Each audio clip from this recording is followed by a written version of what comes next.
And I'm going to start with a little reading. I'm then going to officially introduce Lesley and give you a little bit of her background. And then we're going to launch into a really great conversation about not just one, not just two, probably three different parts of Oh, God. the story. But I'm really excited to have this. So I'm going to start with just a little reading to kind of kick us off. This is from chapter 7, CYA, also known as Cover Your Ass. I'm going to open with a quote from the Dalai Lama. Happiness is not something ready-made. It comes from your own actions. Some of us see change coming from a distance, but many of us don't. Often we are set in our routine, even if it's not exactly what we want. That we don't plan for often we are set in our routine, even if it's not exactly what we want, that we don't plan for the road ahead. In anyone's life, there are distinct moments when it is necessary to contemplate what the next step might be. There are quiet aha moments that we barely notice or we sweep under the rug, and then there are loud ones that cannot be ignored, drive us to change, and disrupt our norm. Here, we focus on listening to the voice in your head that speaks to you about impending change. It's the same voice referenced in chapter 1 when I talked about the moment you realize you're in need of a reinvention. Are you feeling the little poke that makes you question if you're in the right relationship or the right job? Are you spending your time the way you want? Do you feel a pull to be more socially active or a call to explore your spirituality more fully? When you know that a change is coming or feel the desire to create that transformation, that's when you need to sit up and listen. Pay attention to what's happening around you. Don't sweep reality under the rug, as we're so inclined to do. Is your company about to be acquired? Is that new consultant they brought in talking about downsizing? Have you noticed your spouse comes home later and later? Has your child become withdrawn and moody? Don't ignore the obvious signs all around you.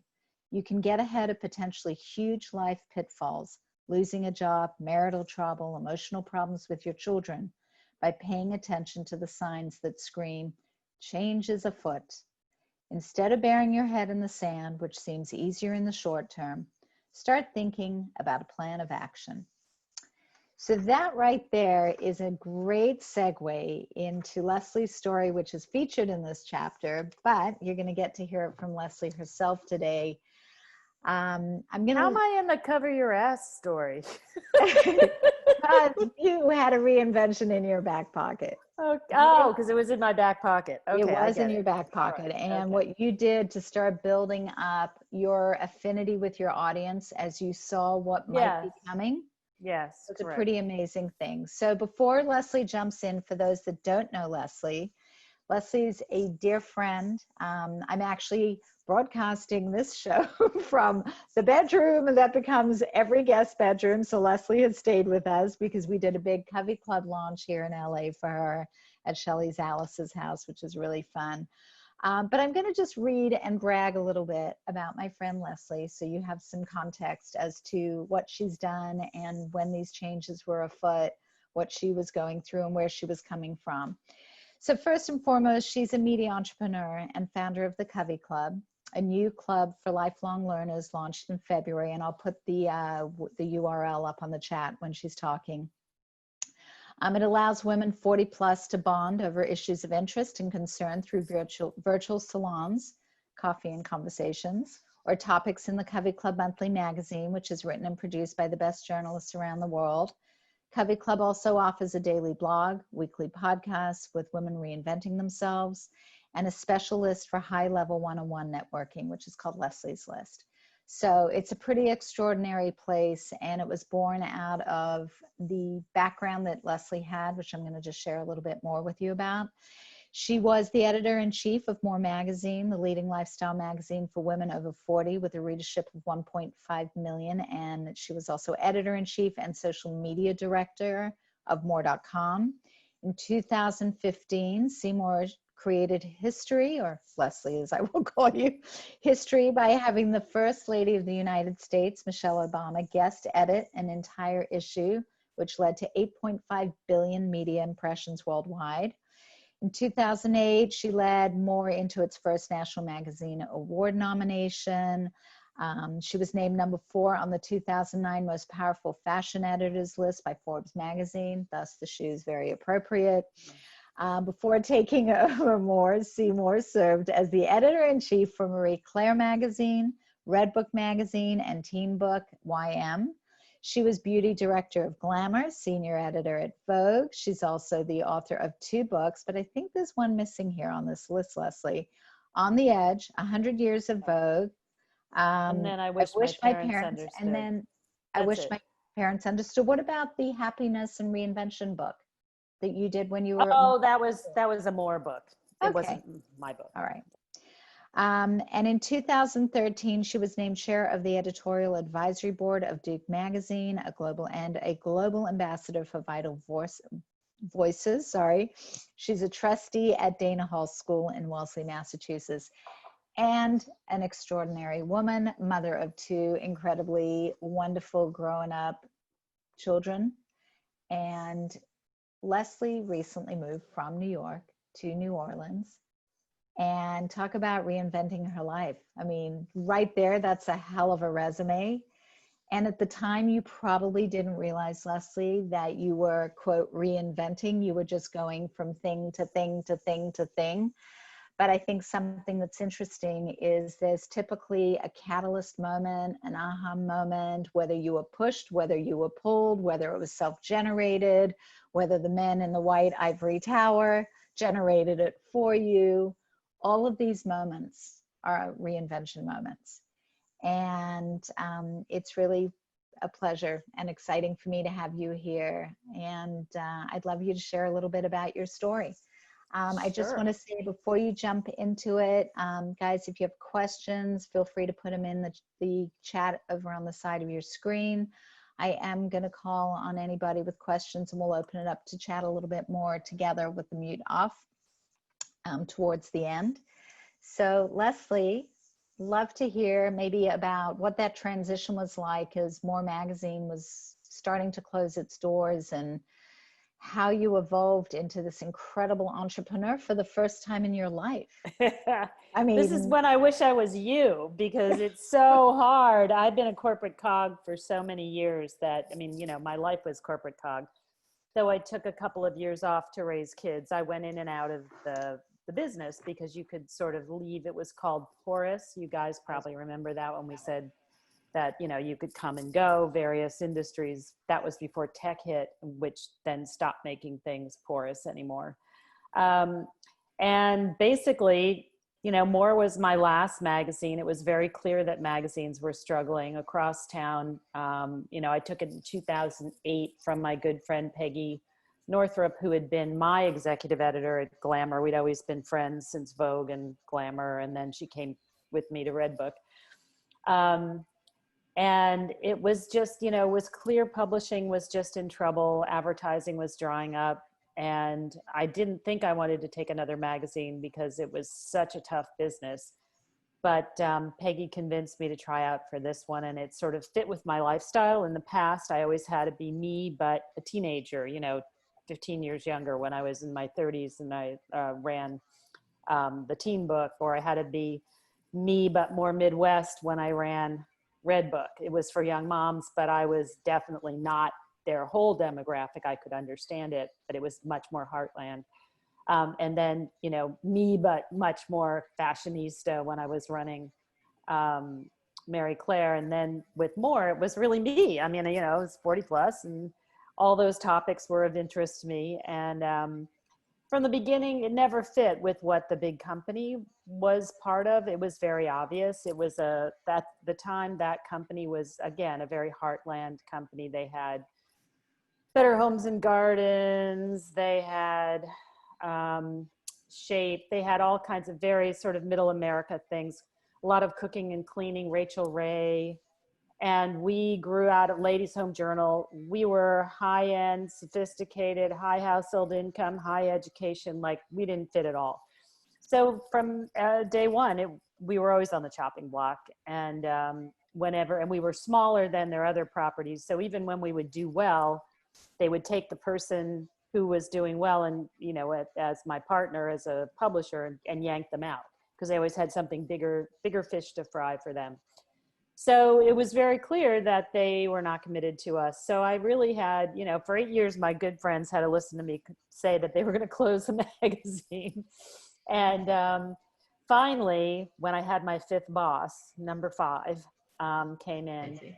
And when I went to him and I had my little list of things to talk to him about to get things going, and his first conversation with me instead was about what would happen to the company, beauty advertising in the company, because I was their liaison to all the beauty advertising because they had no connections to high-end beauty, but I did. What would happen to the beauty advertising at Meredith if they closed more?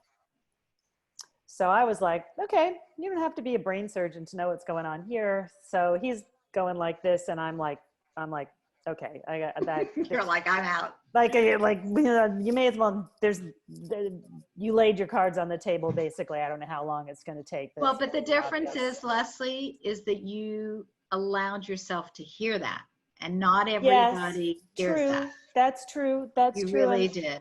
And there are a lot of people who I do, you know, when I go around and talk about having, one of the conversations that I go and have when people have me come talk, is I talk about how everybody needs to have a reinvention plan in their back pocket. And I go to places like groups of bankers or groups of, you know, all different kinds of gatherings. And people say to me, oh, well, you know, it's not like that for me. You know, I've been here 22 years and it's so wonderful and everybody loves me and it's a great community. And then you hear, you know, 2 months later, they've been bought and the whole place has been moved to Anchorage. And it's not about you. That's what I'm trying to say to everybody. And especially now as we go into this, what Kathi and I are calling the great reinvention that is going to be in front of us. Everything is going to change. And for me, you know, so I had to start figuring out what I was going to do next. I actually went back to Columbia to get my master's degree in sustainability because that's what I thought my reinvention was going to be.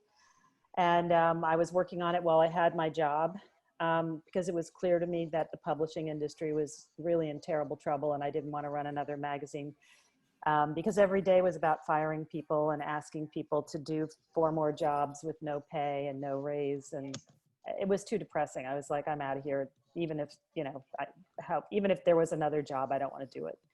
So got my degree and they pulled the plug 2 years before I got my degree.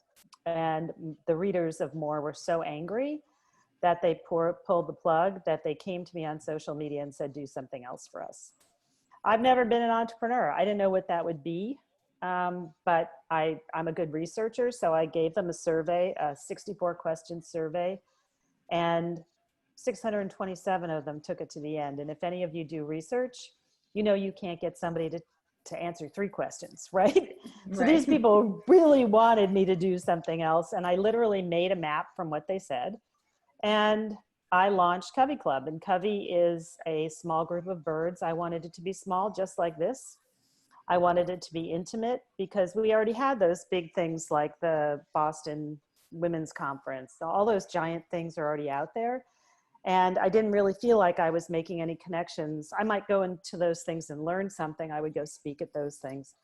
But I didn't really connect with anybody. I didn't change anybody's life. And so I wanted small. And so that's what I've been doing. We launched 2 years ago. And we started with content and with our virtual events, which are very much like this, where we bring an expert to speak.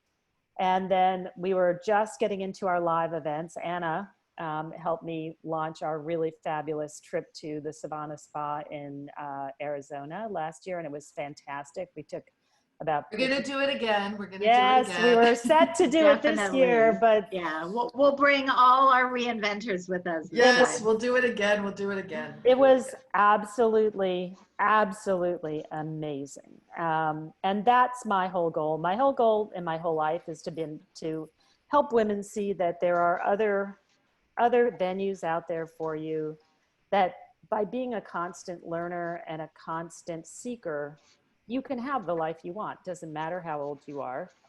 And along the way, it's fun to have some good beauty products, some nice clothes, and great hair products. Nothing wrong with that at the same time. And do good for other people. So that's just always been Lesley, my thing.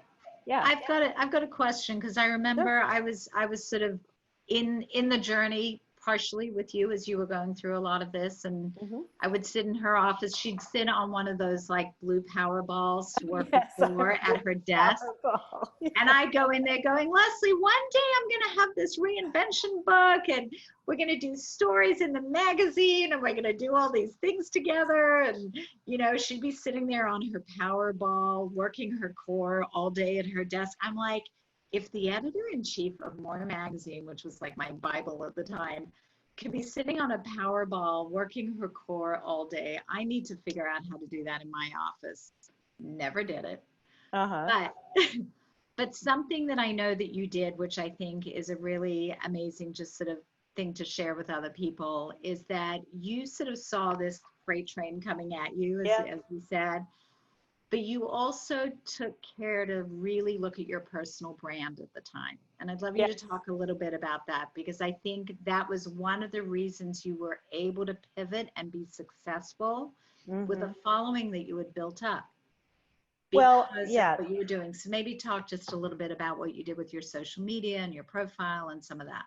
I was always very into social media. I just enjoyed it. But I was always one of those goody two-shoes. Anybody who knows me on this call, like I'm always the last one to do anything that puts myself in front of the brand or anything like that.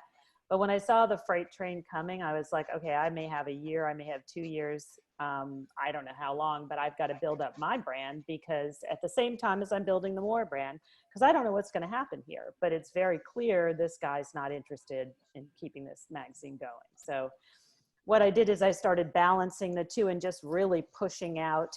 I just started, you know, like pounding away on my social media, making sure that I was as visible as the magazine. Before, I'd always been behind it. And I think that's a thing that women do in general, is that we don't tend to put ourselves in front of the brand or care for our personal branding. And, you know, my personal brand has always been very the same. I mean, when I worked at Vogue, I was told I was never going to make it there because I was too nice, which was like stabbing me in the heart back in that day, because I really aspired to be one of them. I don't know why I wanted to be one of the mean girls. Yes, I do. I did 25 years of therapy, but, you know, it's like, I just wasn't. That's just not who I am. I'm a very down-to-earth, regular person. I really like to connect with people. I'm not a creep. I'm sure, you know, there are people out there with a voodoo doll of me because I've had to fire them or let them go or whatever because of corporate things. But I tend to be, you know, I'm a real person, and I don't for 1 second ever think that any brand I worked for made me something special. And it was only my integrity, my personal value, my personal who I was that I could walk away with. And I guarded that very, very carefully. Yeah. That I was always a person that you shook my hand, we made a deal. I'm like brutally honest, badly honest. I had to get my publishers to teach me how to lie sometimes to get out of bad situations. And You're like, but I can't do that. Just say this. And I'd be like, I can't say that. They'd be like, here. I'd be like, write it down. They're like, you're gonna say this. And I was like, okay, I'm gonna say, you know, because publishers, they're like lying all the time, right? They're like shading things and spinning them. Spinning. They call it spin, right? So, you know, so you have to know who your brand is. And what I love is that in Covey, I can just be who I am. And, you know, if somebody is really difficult, you know, they come into the club and they're not happy with whatever's going on, and they're unhappy with this and they're bitching about that. I'm like, you know what? Let me give you your money back. Please, this is not for you. This may not be for you. I don't want you to be happy. I'm at that point in my life where I want to be happy. I want you to be happy. I want to create value for you. And if it's not happening, you know what, that comes with a wisdom, Lesley, of having a sense of self. Yes. And whether it's maturity or experience or what I feel a lot of people need, which is a sense of entitlement to feel that way and to know that your opinion and your who you are and knowing who you are is okay, and it's not up to anybody else to judge or question or put you in that box. Right. And that if you have that sense of self and you've done a little work to identify what your interests are, what your needs are, what your barriers of entry are, you know, where that line is, where that line isn't, Right.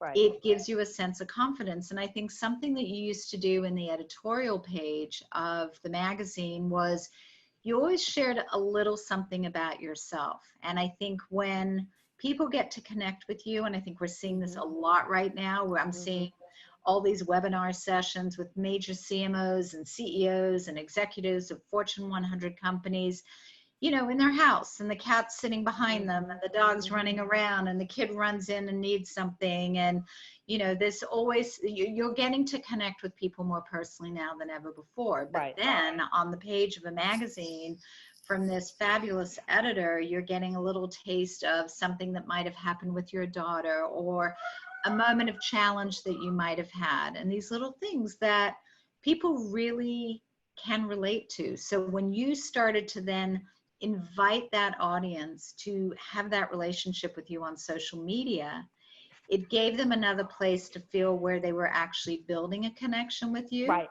Right. And where they actually could start to follow you. So I remember, because we were sitting, you know, I remember the restaurant we were sitting in LA, and the napkin on the table, and penciling out all these wonderful ideas you had with Covey Club, and you pulling out your iPad with your whole spreadsheet. And, right. you know, it was in the early stages, but the moment you decided what to do, you had sort of this audience waiting for the next chapter of your life. But it's because of the work you did. It's not, it didn't just show up that way. And funnily enough, look, even with my life, the reason I started and wrote this book was because 10 years ago, a lot of people kept saying to me, you're so lucky, look at your life, you have what you want, you do what you want, you're happy, you have a good time, you travel. And I said, it's not really luck, it's hard work. I created this by design.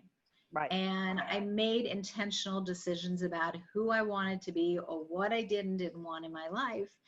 And some of us have the privilege of doing that. Some of us have a little privilege of doing that at certain stages, or we have shades of that privilege that we either listen to and take advantage of, or we become a victim of and we don't do anything about. And I think the beauty of the book, the blog, the website, the conversations that we're having is to empower people to know that with a little courage and a little dose of inspiration and a lot of sense of entitlement, that there is some piece of having what you want, if not all of it, that we're all entitled to. Well, but having a sense of self is everything. But I'll tell you, Kathi, one of the things I did set out to do, and anybody who knows me from my previous life, when I used to write Anna Wintour's letter to the editor for her. Wow. And, you know, it was always removed. That's who she is. It's like that. Right. And I decided, how am I going to break through? There are a million editors in chiefs. Like, how's anybody going to remember me? And I decided I'm just going to go with who I am, but like uber who I am. And I decided on brutal honesty. And I did that when I was at Redbook, and I didn't inform my husband, and we just had young kids and all that. And Redbook, its lead line was always a sex line. So often I would talk about something in our sex life or whatever in the editor's letter. And my husband, poor guy, would get on the train at 5:30 in the morning with all these, like, you know, buttoned up, you know, guys going to Wall Street.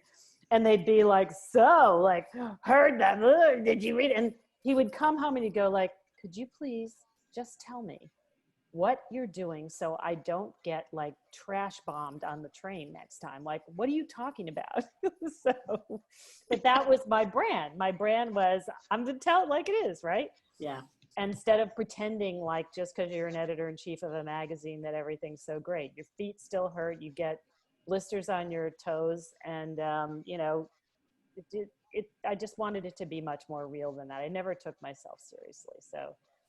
But I think that's why you built the audience that you built, doing what you were doing. And when you pivoted to create Covey Club, you had this incredible following that, you know, when more closed, that said, no, Lesley, where are you going? And where are you going with all that amazing content? And what are we going to do without you? I mean, that was a very real moment. You almost were being called to provide a solution at that point. And that was not the original. The original thing was to go over to the beauty business and sustainability. That's what I was going to do. And when they pulled the plug 2 years early before I finished my degree, and then I was at home working, starting Covey, I actually, it had to do with, I didn't want to get into the Spanx and the high heels and the makeup and the hair every morning. And I didn't want to do that corporate boogie again. Even when I got my degree and I thought, okay, now I can pivot over into beauty. I was like, I kind of like being home. I don't really want to do that anymore, which then led to the ultimate reinvention, which is getting the heck out of New York area. So what was the pivotal moment that kind of created that for you? When did that really, like, was this a lifelong dream for you guys? We had been in the New York area. I got off the plane after college and went to work at Women's Wear Daily, literally the next day. And that was in New York City. There was no other place to be for publishing. My husband was in finance. And we were in the city until we had our second child. And then we left for the suburbs because it was just too expensive in the city. We couldn't afford it. And so we raised our kids there. And then once the kids left, I have a 24 and a 29, you know, they kind of come back in their 20s. They're kind of like flypaper for a while there. They're like, you know, they're coming back. They're not coming back. They come back, they lose a job. They come back for a summer, they're you know, whatever. And then they actually do go, which is really a hard transition where they're really not even, they've got 2 weeks of, you know, a vacation and they ain't spending it with you because they're spending it with the girlfriend or the boyfriend or whatever.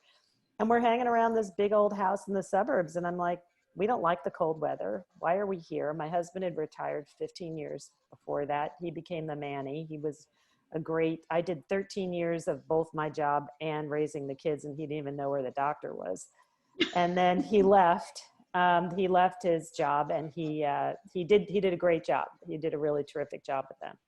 And then I was able to lighten up and not have to worry so much about balancing everything. And then I was like, why are we here? And we also had a very expensive house. We were in a very expensive community.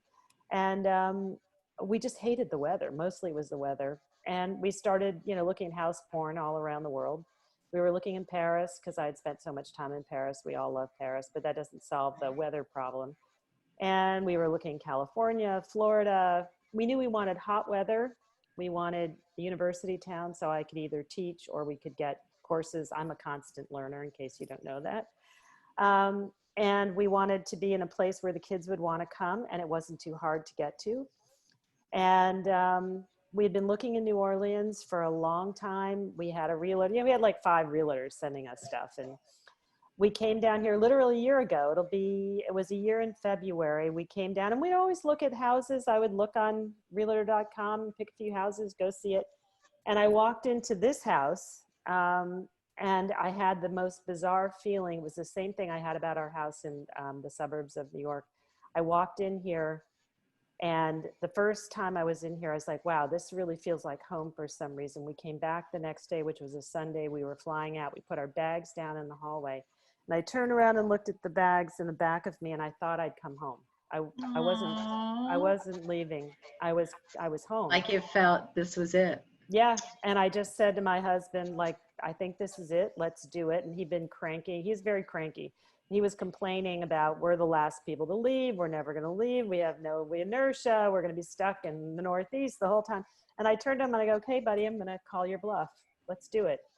And he's like, hamina. He's like, It took him a long time. He thought we were buying a second home. And I said, why are we buying a second home? We have a house that's too big already. The kids aren't coming back. Like, I want to downsize. I want to change. I need a change. Yeah. And he finally came around to it. We were packing up the big house up there, and he didn't really want to leave. He was afraid of leaving. He'd never lived anywhere but the Northeast. And So I said to him, look, you can stay up here. We'll keep the house and I'll live down here and you can come visit. But I'm going where it's warm. I'm going where it's fun. I'm going to go to great food. I'm not going to, there's nobody cooking for you in the suburbs You're going to be anymore. drinking on Fridays at lunchtime. So, you know, you can join me or not. And he's ecstatic now that he's down here because he's a block away from the best music in town. The people are incredible. The town is amazing. And just the most lovely people I've ever met. And just a sense of joy like you've never seen before until this monstrosity hit us all. But just the word I would use for New Orleans is joy. Yeah, Joyful, positive, upbeat, friendly. And when you're my age and everybody's calling you baby wherever you go, what do you want? You're like, I'll take that. I'm like, I'm here. I love it. I love it. I usually share a power tool, but I almost don't want to take up our precious time by doing that. But I'm just going to point to the fact, if any of you have the book, it's Power Tool 13. It's called Stock Your Toolbox, and it goes back to sort of, you know, really kind of how to create or reestablish your identity. And I'm not going to put it up on the screen, and I just kind of wanted to touch on it to just make sure that if you look at it, there you go. Thank you, Lisa. It just kind of helps you identify, you know, about kind of getting into your identity, your profiles, your LinkedIn identities. You know, if you're going through a transitional period of your life, it's really good to take stock of what all of those look like and sound like today versus 6 months ago versus 3 years ago. We're connecting more. You're on here. Someone might go, oh, who is Stacy? I'm going to take a look at her profile. And, you know, is that who you want the world to see you as today, as opposed to 6 months ago or 3 years ago? So don't take for granted what you're putting out there, how you're connecting and communicating with people on any of your social media. You know, be sure to go in there and update it. Maybe in the last 5 weeks, you know, I will definitely admit that I've become the better cook than I thought I was for the last, like, okay. Back in a sec. Okay. Then I thought I was like 12 years ago when I was cooking every day for the kids, and then I stopped, and all of a sudden I was like, oh my God, wait a minute, this is like art. I'm having a really good time. So if maybe we've collected new skills, or there are new things that we've accomplished in our lives that we just kind of forgot to add to our profiles, it's a good time to think about doing that. So chapter 13, power tool number 13 just kind of goes back to that self-branding and that identity and how you want people to recognize who you are for what you do and your way of sort of tooting your own horn. And that's fabulous. If you've got the gumption to do that, do it.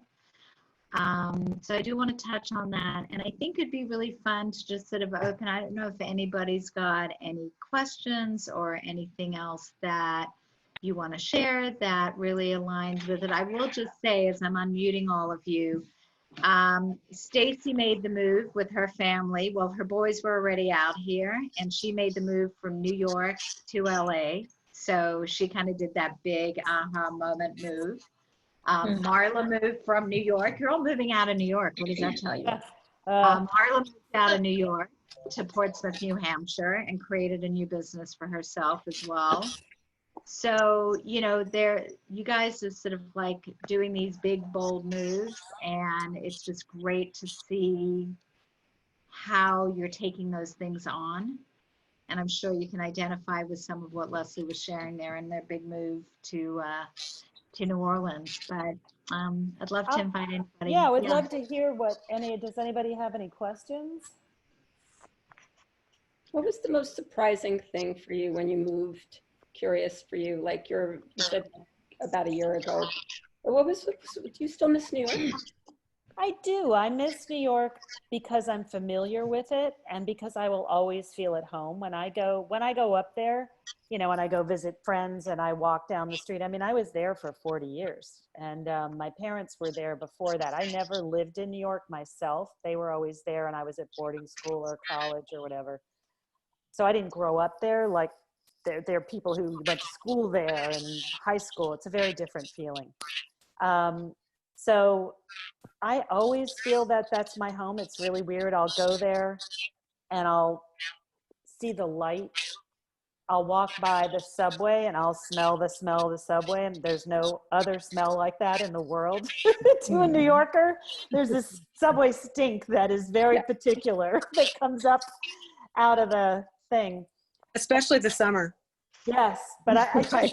funny, the light, because there's a light that happens in the fall there that makes me want to take out my school box and get a new pair of shoes and start my life all over again. That's what I did. I did it for so many years.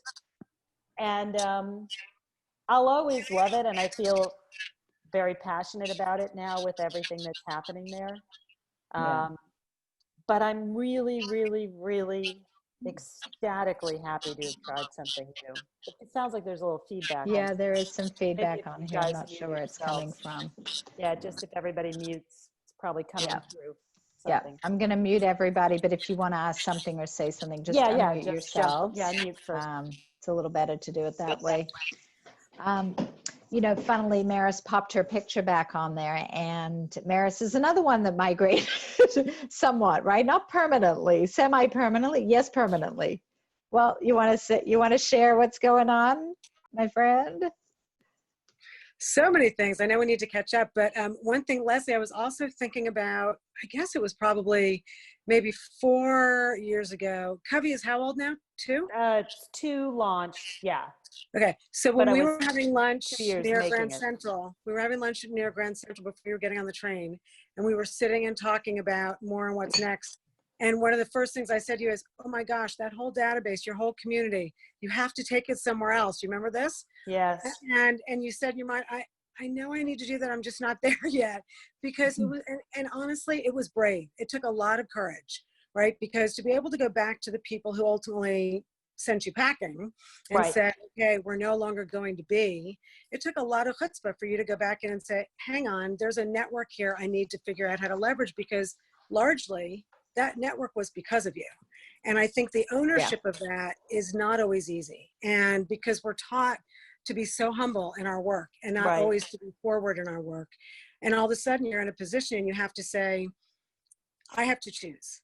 I have to make this choice strategically, and I've got to put myself out there and I've got to go for it. So I really honor that in you. And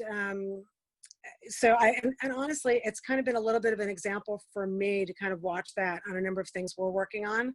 But Kathi, your question about the move, we'd been in New York for 20 some years. For me, it was a first husband, married a second, my soulmate I'm with now, and he and I now own a company together. But we left New York ultimately because we were on the road 200 some days a year. Wow. Not owning an apartment in New York, working with our clients all over the world, 7 states, how many countries? And we finally just said, okay, this is silly. We now have 3 grandchildren. We're not putting any money away. We're spending how much money in New York. So my husband was there 2 years before saying, hello, we should probably move. And I finally bit the bullet. And we had done a lot of work with the Commonwealth of Virginia and their leadership and fell in love with Williamsburg. Is that where you are? Yeah, Williamsburg, Virginia. Oh my God. All right. I have a friend down there you have to meet. Oh, definitely. Definitely. So we just decided we're going to take the bull by the horns and go for it. And we asked our clients how they felt about it. And literally they said to us, sorry, do you know that we have no idea where you are when we have access to you 24/7? And I just looked at them and said, God bless you. Thank you so much. And 2 months later we moved. And that was 2 years ago. That's great. I didn't know that. That's awesome. Yeah. It was, and I was very fearful. It was really, I was very concerned about it, but all kinds of amazing things have resulted. And I think over the years, I just sort of have determined that we choose, that the universe really shows up for us.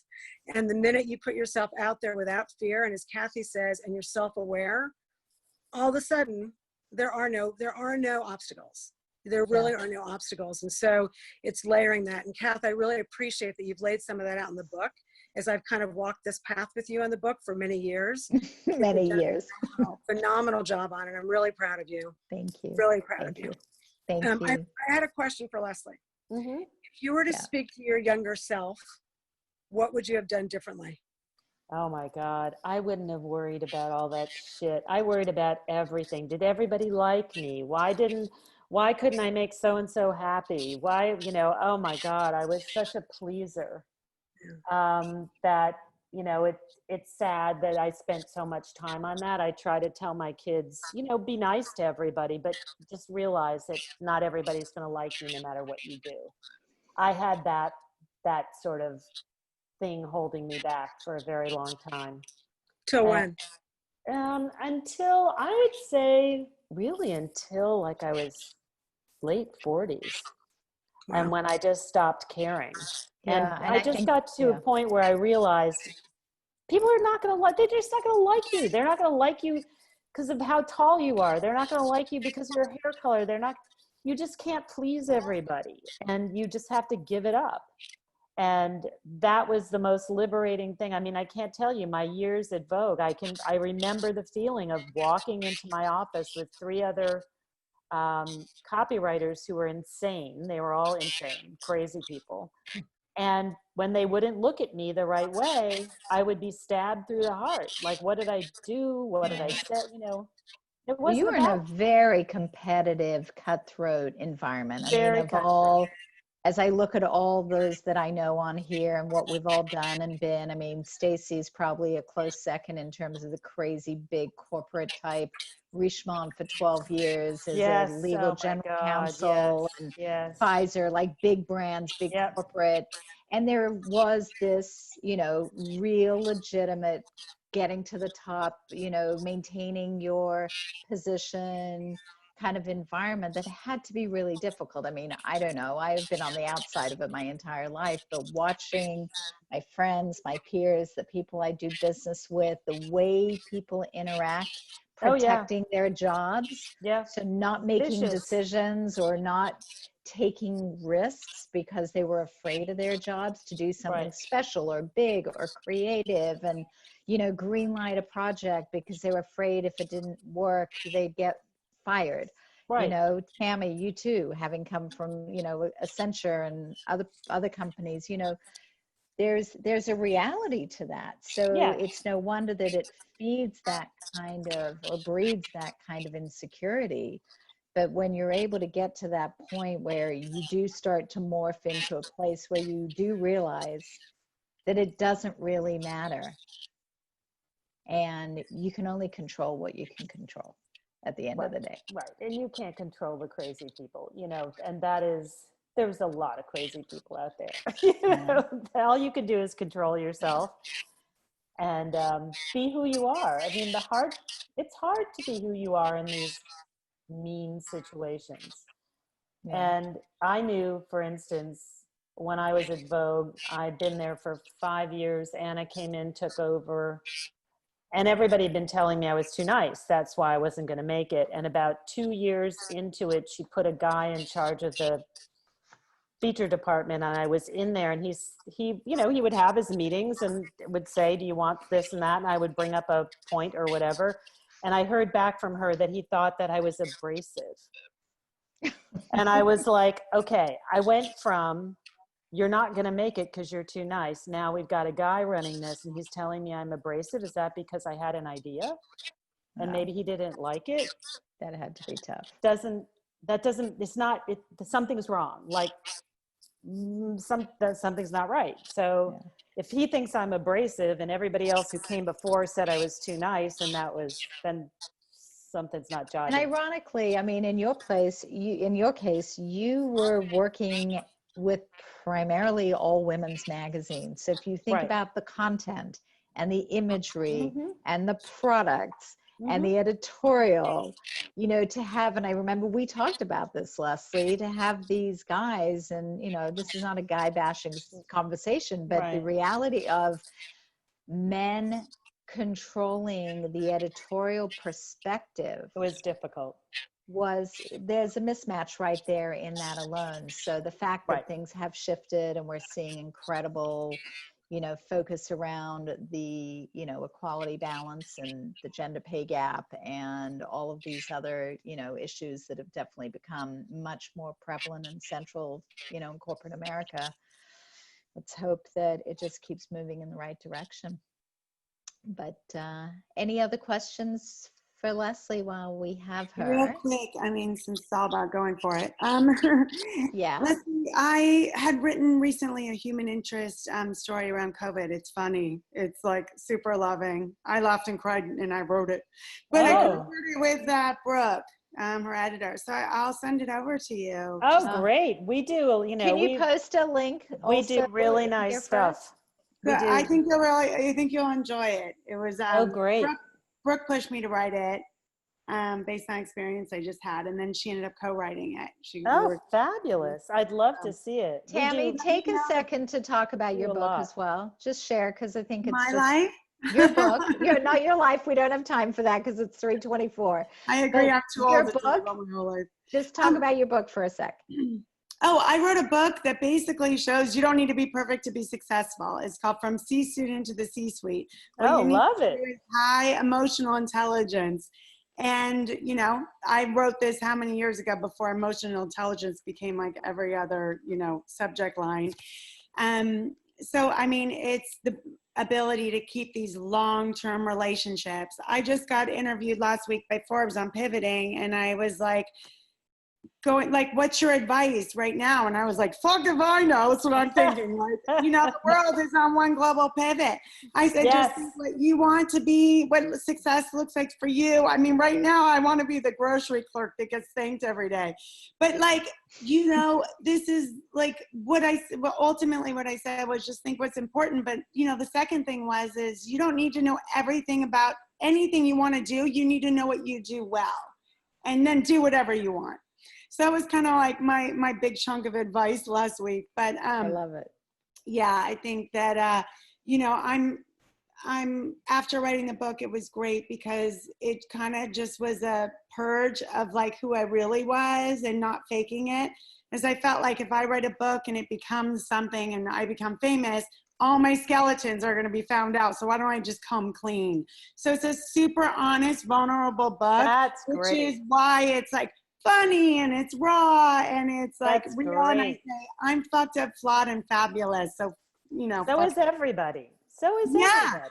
And I thought I ruined my life writing it. And then it turned out that everyone was like, I love you because you're so honest and you're so raw. Thank you, Kathi. But I think it's great. It's a great read. It's a great read. I'm hoping that we come out of this monstrous moment with a sense that it's time to just be who we are and to do the things we want to do. I mean, I don't want to be too grim, but you know, frankly, the way I look at it, I'm like, thank God I moved here, because like, if I'm going to be dead in 10 days, I'd rather it be here where I just did Mardi Gras.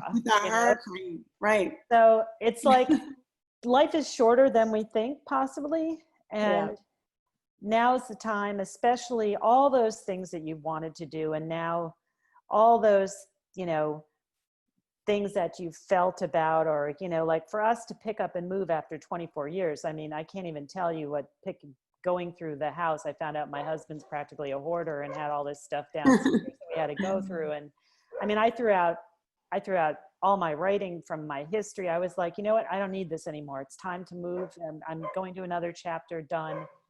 And it's really liberating to move on. And I suggest to anybody who's thinking that it's time to do something different, don't wait. Do it if you can. And really, you know, it's funny. One of the things people told me, I haven't researched it, but they said that if you have a really bad smoking habit, they tell you one of the only ways sometimes to actually make it change is to get up and move. You have to move cities. You have to move from where you are. And change your habits. Change everything. And I will tell you that moving to a new destination has been the most amazing thing I ever did. It was scary. I was like, what if I get down here and find out it's not what I thought? It's more than I thought. It's more amazing than I thought. It could have been the other way around. What if it's scarier than I thought? Whatever. If you have that sense that you need to shake it up, change it up. You know, how many times did I turn to my husband in the last 4 weeks, and I'm, you know, be sitting in bed at night and watching the stock market go, and I look at him and I go, Aren't you glad we're not in New York running Yeah. that big house Yeah, anymore? no, it's so true. And you know So- what? I think that's right there. Look, we look at the tagline of my book. What are you waiting for? What are you You waiting know, for? and the moment What are you waiting that for? that little epiphany came to me Do for the it. title of my book, I was like, that has to go on the front cover, because that right there is the access point that, you know, we get to think about. It's getting late. I feel like we could all spend a few hours here, which I'd be happy to do. But I know everybody's got busy lives and food to cook and kitchens to clean, laundry to do, because that's what we're doing these days.